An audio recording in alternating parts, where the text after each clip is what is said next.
Salut, c'est Mohamed Karim. Donc, dans cette vidéo, Inch'Allah, je vais essayer de vous convaincre en quelques minutes de devenir musulman.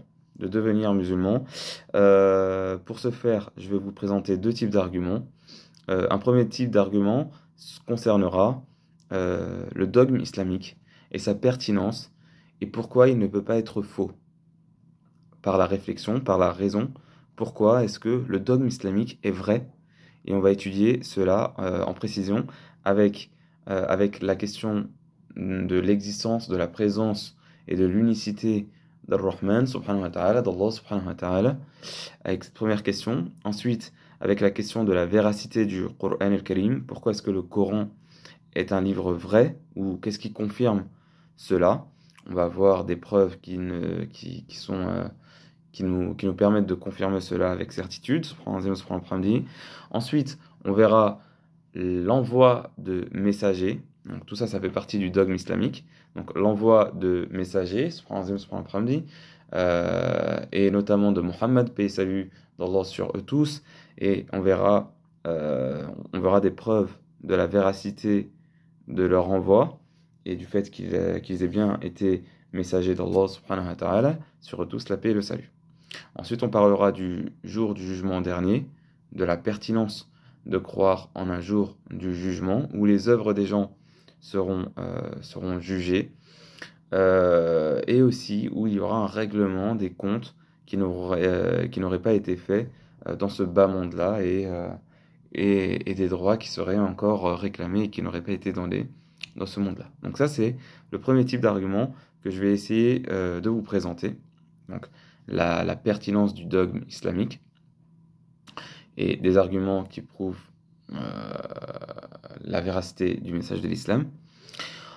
Ensuite, un deuxième type d'argument sera de parler de tous les bienfaits qu'il y a au fait d'être musulman, des bienfaits pour la vie ici-bas sur cette terre et bien sûr des bienfaits dans l'au-delà, après la mort, et tous les méfaits qu'il y aurait à délaisser l'islam, à négliger l'islam, à se détourner de l'islam, qu'Allah nous en préserve, tous les méfaits qu'il y aurait à se faire là.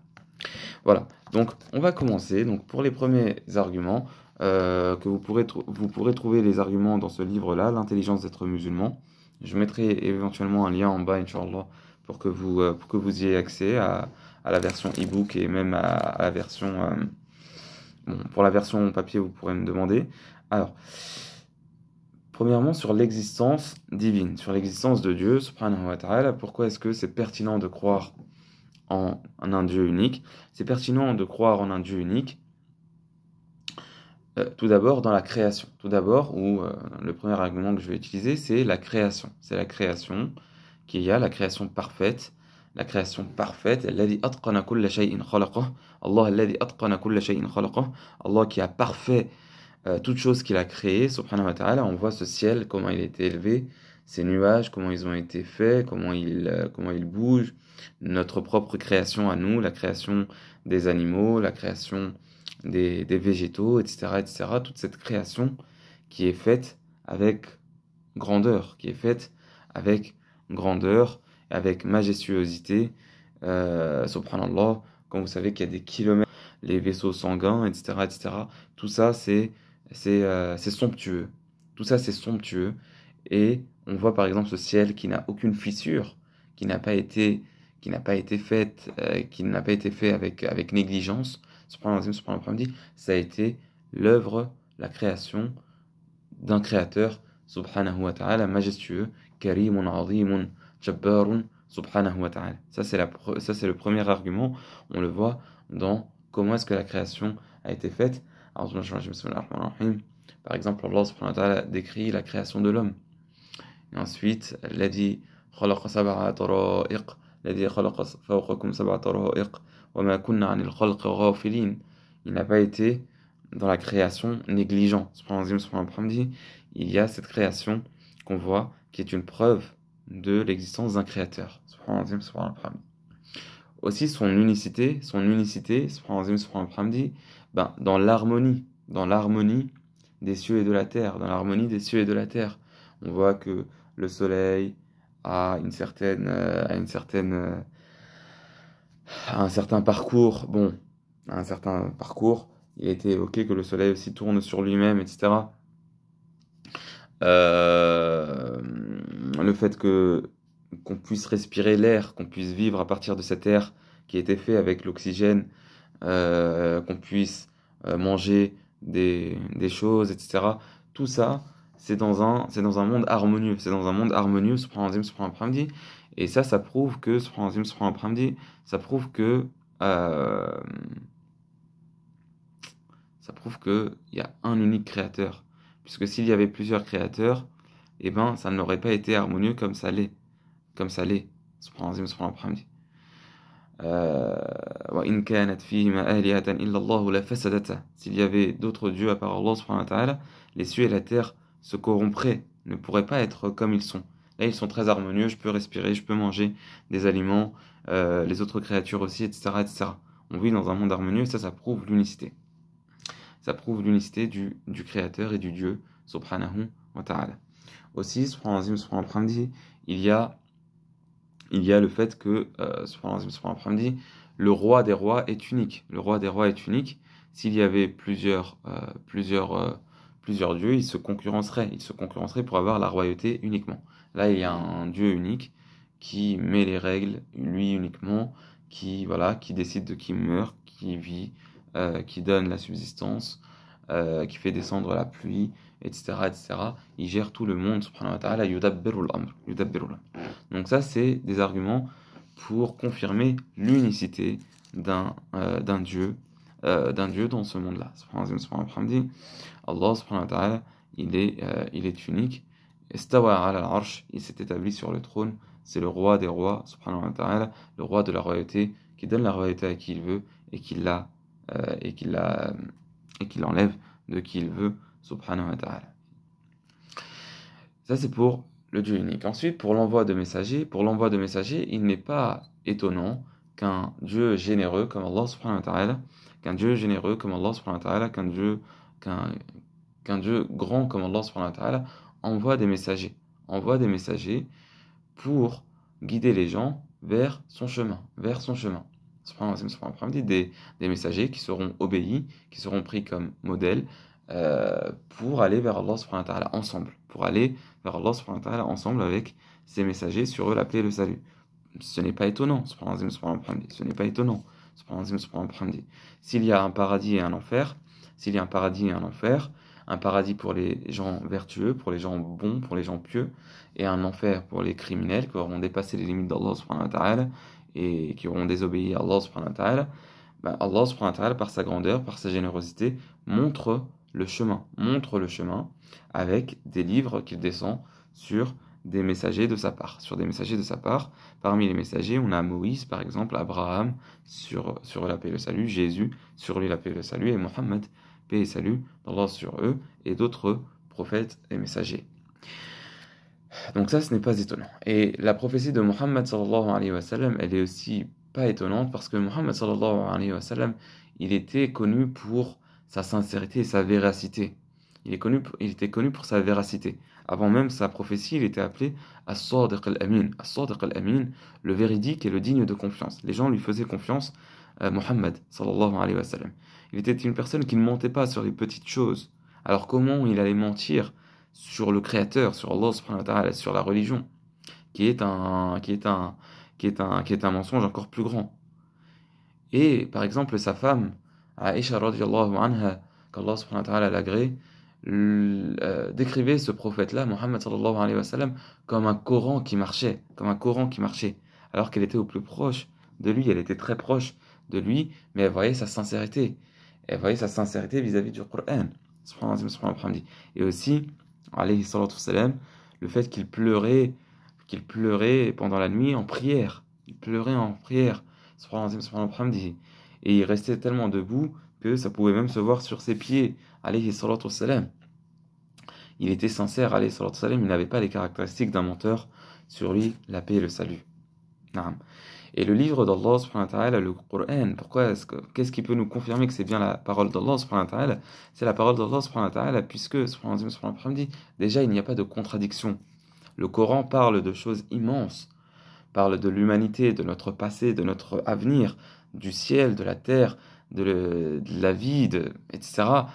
Il parle de grandes choses, du jour de la résurrection, du paradis, de l'enfer, mais il n'y a pas de contradiction dans le message coranique, dans le Coran, ni de contradiction avec ce qu'on vit et ce qu'on voit, etc., ni de contradiction en lui-même, ni de contradiction en lui-même. Une personne, on peut reconnaître son mensonge quand elle se contredit. Si par exemple, ouais,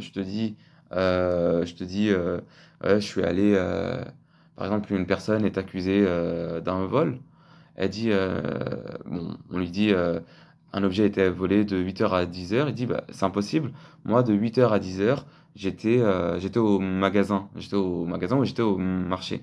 J'étais au marché, puis bon, il dit voilà, de l'eau, du lait, j'ai acheté des œufs, etc., etc. Voilà. Bon, où est-ce que tu as mis ces objets-là? D'accord, il dit une liste, par exemple. Ok, où est-ce que tu as mis ces objets-là? Ok, je les ai mis à la maison, j'ai rien consommé, ni ma famille, etc. Je les ai cachés ou je ne sais quoi. Et, euh, et on le retrouve par exemple, dire par exemple enfin je sais pas, après on le retrouve par exemple dans une caméra qui l'aura surveillé, qu'il était plutôt proche de l'endroit du vol, etc., qui n'est pas un magasin, etc. Bon, il y a une contradiction qui est établie entre sa version et la réalité. Voilà. Ou sinon une contradiction dans ce qu'il va dire. Par exemple, voilà, j'étais au magasin, puis ensuite il va dire j'étais avec ma femme, puis ensuite non, ma femme était là-bas. Il y a une contradiction. Là, il n'y a pas de contradiction dans le message coranique qui, malgré le fait qu'il parle de grandes choses, ne contient aucune contradiction. C'est une preuve de son origine, euh, de sa véracité. De sa véracité. De plus, subhanallah, il y a eu de grands hommes et de grandes dames de lettres qui sont passés sur terre, qui ont foulé la terre, mais personne n'a jamais réussi à apporter un Coran, ou ne serait-ce qu'une sourate semblable à une sourate du Coran. Subhanallah, dans le style, dans la vérité, etc. Personne n'a jamais réussi à ramener un Coran, et il est préservé, ce Coran-là. Inna nahnu nazzalna dhikr wa inna lahu lahafidhun. Nous avons descendu le rappel, et nous en sommes les protecteurs. C'est Allah subhanahu wa ta'ala qui protège ce Coran-là des falsifications, etc., etc. Ça, c'est encore une preuve de la véracité du message coranique. Et enfin, concernant le jour de la résurrection, le paradis et l'enfer, ben, les œuvres des gens sont différentes. Les œuvres des gens sont différentes. Une personne qui a vécu sa vie dans la droiture, dans la générosité, dans la véracité, qui faisait les bonnes œuvres, qui croyait en Allah, qui priait Allah, qui lisait le livre d'Allah, ce n'est pas comme une personne qui était criminelle, qui volait, qui violait, qui faisait la fornication, qui ne se rappelait pas d'Allah subhanahu wa ta'ala, qui était injuste, etc., etc. Les œuvres ne sont pas équivalentes. Donc il est normal que leur rétribution, que les résultats ne soient pas équivalents. Une personne qui travaille bien, etc., par exemple deux salariés, un salarié qui travaille bien, etc., ou bien deux personnes qui agissent, qui essayent de faire un travail, qui essayent de faire une œuvre, ben, celle qui sera sérieuse, qui le fera avec soin, etc., ben, aura un résultat meilleur que celle qui la néglige, qui la fait mal, etc., etc. Ici, en termes moral, la personne qui agit vertueusement n'est pas comme la personne qui agit mal. Et donc, il est normal que les rétributions soient différentes. Voilà. Aussi, donc ça c'est très important aussi à en prendre conscience. Il faut en prendre conscience. Il y a aussi, euh, il y a aussi le fait que ben, il y a des comptes qui n'ont pas été réglés sur Terre. Il y a des comptes qui n'ont pas été réglés sur Terre, des différends qui n'ont pas été réglés sur Terre, et il y a le jour des comptes où il y aura donc le règlement des comptes entre les créatures d'Allah subhanahu wa ta'ala. Celui qui a été injuste et celui qui a subi l'injustice, ben, celui qui a subi l'injustice pourra attaquer, accuser la personne qui a été injuste à son égard et prendre son droit. Ou, voilà, etc. Même par rapport au débat qu'il y a eu, par rapport aux divergences qu'il y avait entre les gens, Inna Allah yahkumu baynakum fima kuntum fihi takhtalifun. Allah subhanahu wa ta'ala jugera dans entre ce sur quoi vous divergez. Et ça, c'est très important que c'est la vérité, la justice, c'est la vérité qui aura, et Allah subhanahu wa ta'ala qui aura le dernier mot. C'est Allah subhanahu wa ta'ala qui aura le dernier mot et qui donnera la victoire à certains et qui donnera l'élévation à certains et qui rabaissera et qui donnera la défaite et la perte à certains autres, qu'Allah subhanahu wa ta'ala euh, fasse qu'on ne soit pas parmi ces perdants-là. Allahumma amin, Allahumma amin, Allahumma amin. Amin ya Rabbil alamin. Donc ça, c'est les premiers arguments que je voulais mettre en exergue, que vous pourrez trouver ici dans ce livre, L'intelligence d'être musulman, qu'Allah subhanahu wa ta'ala nous accorde la réussite. Maintenant, deuxième type d'argument, ce sont tous les bienfaits qu'il y a au fait d'être musulman. Il y a un grand nombre de bienfaits au fait d'être musulman, euh, donc il serait dommage de rater cela, il serait dommage de rater ces bienfaits-là, d'autant qu'il y a aussi des méfaits dans le fait de négliger l'islam, comme nous allons le voir.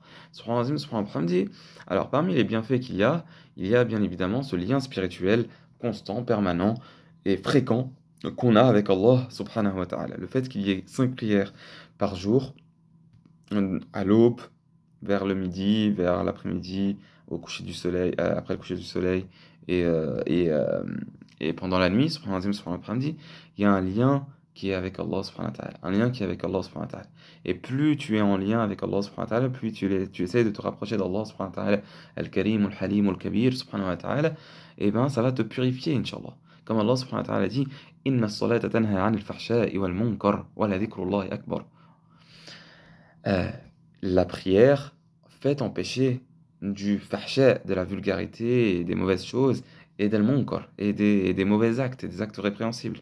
Donc, il y a une éducation morale qui se fait, ou une élévation morale et spirituelle qui se fait par le lien qu'on a avec Allah subhanahu wa ta'ala fréquent. Ça, c'est très important. Subhanahu wa ta'ala, moi, je prie Allah subhanahu wa ta'ala, je sais que c'est Allah subhanahu wa ta'ala qui me donne ma subsistance. Je ne vais pas, on demande à Allah subhanahu wa ta'ala de nous guider, mais ça sert à rien de voler. Allah subhanahu wa ta'ala, il va me donner ma subsistance si je suis son chemin, etc., Inch'Allah, et je demande à Allah subhanahu wa ta'ala, il me donne ma subsistance et il la bénit. Subhanallah, je ne veux pas m'éloigner d'Allah subhanahu wa ta'ala pour de l'argent sale, par exemple, qu'Allah subhanahu wa ta'ala nous éloigne du haram, du khabith et du haram, du mauvais et de l'illicite aux yeux d'Allah subhanahu wa ta'ala. Voilà, etc., etc. La prière empêche la personne, nous préserve des fahsha wal munkar. Donc il y a cette élévation morale qu'on gagne avec cet islam, avec ce lien spirituel avec Allah subhanahu wa ta'ala. Il y a aussi toute l'ouverture sur la sagesse, sur la science du Coran. En étant musulman, tu étudies le Coran, tu crois au Coran, Allah subhanahu wa ta'ala peut te donner la sagesse. ومن أوتي الحكمة يؤتي الحكمة من يشاء ومن أوتي الحكمة فقد أوتي خيرا كثيرا. Subhanallah. Il donne la sagesse à qui il veut. Et celui à qui il a été donné la sagesse, il lui a été donné un grand don. Il lui a été donné, c'est un grand privilège, c'est une grande faveur.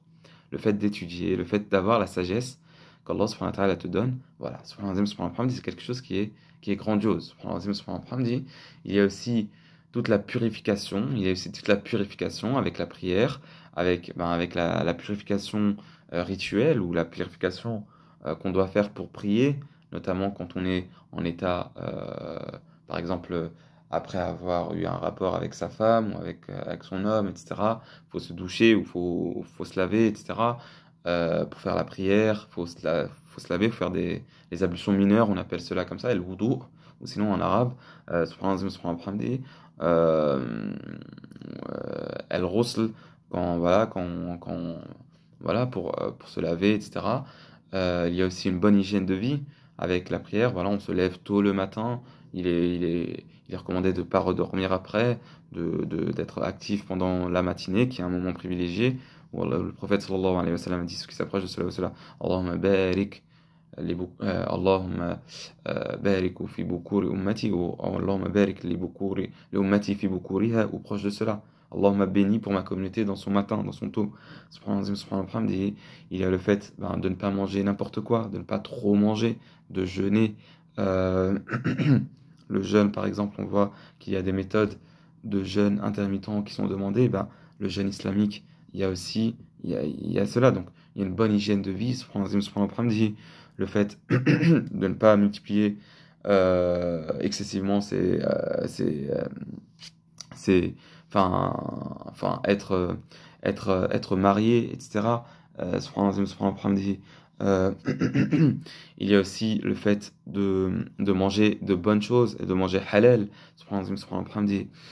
Il y a aussi, voilà, donc un tas de choses et aussi cette purification morale, le fait de maîtriser ses pensées. J'entendais un coach ou une personne qui fait des vidéos, voilà, le fait de, de maîtriser ses pensées, le fait de maîtriser ses pensées, de ne pas penser le mal, etc., mais de penser le vrai et ce qui est le plus intime en nous, ça peut être notre prière envers Allah subhanahu wa ta'ala, voilà, notre dhikr d'Allah subhanahu wa ta'ala, notre lecture, notre sincérité, etc., etc. Donc, il y a tout cela qui va nous faire vivre, Inch'Allah, une bonne vie. Qui va nous faire vivre une bonne vie, Inch'Allah.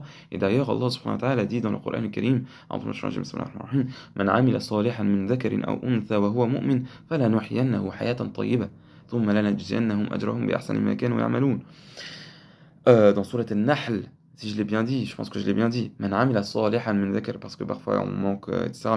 Mais celui qui fait une bonne œuvre, celui qui fait œuvre vertueuse, tout en étant homme ou femme, mâle ou femelle, tout en étant croyant, nous lui ferons vivre une bonne vie. On a cette promesse d'une bonne vie dans ce bas monde-là. Et d'ailleurs, on va pas perdre, donc ça c'est encore un autre point, on va pas perdre, on va pas perdre ce bas monde-là et tous les bienfaits de ce bas monde-là par la religion, à cause de la religion. Non, tu peux profiter des bonnes choses. Qu'Allah subhanahu wa ta'ala a sorti justement pour les croyants. C'est des bienfaits de la part d'Allah subhanahu wa ta'ala et qu'ils auront, ces croyants-là, en exclusivité le jour de la résurrection, en dehors des mécréants. Donc, donc une bonne vie ici-bas. Et Allah subhanahu wa ta'ala il dit par exemple, قل من حرم زينة الله التي أخرج لعباده والطيبات من الرزق قل هي للذين آمنوا في الحياة الدنيا خالصة يوم القيامة. Dit, qui est-ce qui a interdit les belles choses qu'Allah a sorties pour ses serviteurs, ainsi que les bonnes choses parmi la subsistance? Dit, elles sont pour ceux qui ont cru dans ce bas monde, et en exclusivité le jour de la résurrection. Et le prophète sallallahu alayhi wa sallam, une des doigts les plus fréquentes, il est rapporté qu'il disait était Allahumma rabbana atina fid dunya hasana wa fil akhirah hasana wa qina adhab an-nar. Oh Allah, donne-nous dans ce monde du bien et dans la dernière, dans le dernier ou dans la demeure dernière du bien et épargne-nous du feu de l'enfer. Naam, ou du châtiment du feu. Naam. Donc tu vas gagner ici-bas et dans l'au-delà. Tu vas gagner ici-bas et dans l'au-delà.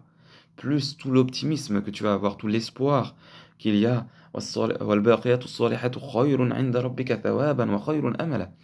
Les bonnes œuvres, elles sont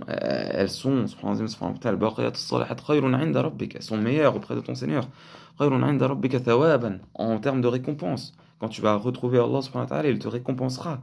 Il te récompensera. Donc il y a tout ce bien que tu vas trouver dans l'au-delà, et avant ça, il y a cet espoir, et tu ne seras pas dans une maïshatan danka. Celui qui se détourne du rappel d'Allah subhanahu wa ta'ala, il va vivre une vie, voilà, c'est pas super. Ah, il vit sans Allah subhanahu wa ta'ala, sans le Coran, sans la prière, et en fait, il y a le fait de ne pas connaître le message, ça c'est quelque chose d'autre. Mais moi je te parle de celui qui se détourne. Je parle de celui qui se détourne vraiment du Coran et Karim. Il rate quelque chose. Il vit. C'est pas joli, hein. C'est pas joli, c'est pas beau, c'est pas bon surtout. Une vie de gêne. Il se détourne d'Allah subhanahu wa ta'ala. Il essaie d'oublier Allah subhanahu wa ta'ala par la consommation d'alcool, par la consommation de je ne sais quoi, etc. Des somnifères, etc. La hawla wa la quwwata illa billah. Qu'Allah nous préserve des maladies, qu'Allah nous préserve des maladies et du mal-être. Avec l'islam, tu as le bien-être et tu as de l'espoir pour la vie dernière et tu as une promesse de la part d'Allah subhanahu wa ta'ala d'un paradis large comme les cieux et la terre pour les pieux. Alors qu'est-ce que tu veux de plus? Et c'est une promesse véridique. Tu profites dans ce bas monde-là et dans le delà aussi. Donc c'est quelque chose qui est vraiment somptueux. Tout ça, c'est des bienfaits de l'islam. donc un lien avec Allah subhanahu wa ta'ala, une élévation morale, une, euh, une élévation spirituelle, une, euh, une ouverture sur la sagesse, sur l'étude, une bonne hygiène de vie, une bonne vie ici-bas, ne pas être privé ici-bas, des bonnes choses, et être promis au paradis, et bien sûr, la plus grande récompense, ou le paradis, et la vision et la satisfaction d'Allah subhanahu wa ta'ala. Le paradis et la vision et la satisfaction d'Allah subhanahu wa ta'ala. Que tu sois au paradis, que tu es. Lahum ma yasha'una 'inda rabbihim, dhalika jazaa'ul muhsinin. Ils ont ce qu'ils veulent auprès de leur Seigneur. Ceci est la récompense des bienfaisants et le muhsinin.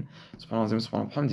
Et tu as le fait de voir Allah subhanahu wa ta'ala. Wujuhun yawma idhin nadira ila rabbiha nadira.